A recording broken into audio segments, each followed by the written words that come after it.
ನಮಸ್ಕಾರ. ಪೆಹಲ್ಗಾಮ್ ಉಗ್ರರ ದಾಳಿ ಬೆನ್ನಲ್ಲೇ ಭಾರತ ಹಾಗೂ ಪಾಕಿಸ್ತಾನದ ನಡುವೆ ಯುದ್ಧದ ವಾತಾವರಣ ನಿರ್ಮಾಣವಾಗಿದೆ. ಪಾಕಿಸ್ತಾನಕ್ಕೆ ತಿರುಗೇಟು ನೀಡೋದಕ್ಕೆ ಭಾರತ ಎಲ್ಲಾ ರೀತಿಯಿಂದಲೂ ರೆಡಿಯಾಗಿ ನಿಂತಿದೆ.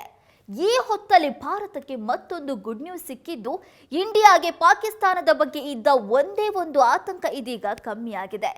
ಕೆಲ ದಿನಗಳ ಹಿಂದಷ್ಟೇ ಪಾಕಿಸ್ತಾನದ ಸಚಿವ ಹನೀಫ್ ಅಬ್ಬಾಸಿ ಭಾರತಕ್ಕೆ ಅಣುಬಾಂಬ್ ಬೆದರಿಕೆಯನ್ನ ಹಾಕಿದ್ದ. 130 ನ್ಯೂಕ್ಲಿಯರ್ ವಾರ್ ಹೆಡ್ಗಳನ್ನ ಭಾರತಕ್ಕೋಸ್ಕರನೇ ಇಟ್ಟಿದ್ದೀವಿ ಅಂತ ಹೇಳಿದ್ದ.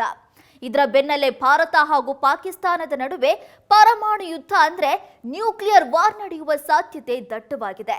ಹೌದು, ಫೆಡರೇಷನ್ ಆಫ್ ಅಮೆರಿಕನ್ ಸೈಂಟಿಸ್ಟ್ ಅಂದ್ರೆ FAS ಅಣ್ವಸ್ತ್ರಗಳ ಬಗ್ಗೆ ವರದಿಯೊಂದನ್ನ ಬಿಡುಗಡೆ ಮಾಡಿದ್ದು ಭಾರತ ಪಾಕಿಸ್ತಾನವನ್ನ ಹಿಂದಿಕ್ಕಿದೆ.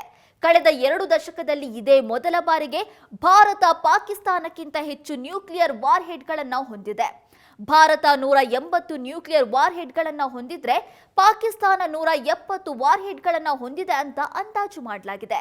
ಈ ಮೂಲಕ ಇಷ್ಟು ದಿನ ಜಾಸ್ತಿ ಅಣ್ವಸ್ತ್ರ ಹೊಂದಿದ್ದೀನಿ ಅಂತ ಧಿಮಾಕು ತೋರಿಸ್ತಾ ಇದ್ದ ಪಾಕಿಸ್ತಾನಕ್ಕೆ ಭಾರತ ಗರ್ವಭಂಗ ಮಾಡಿದೆ.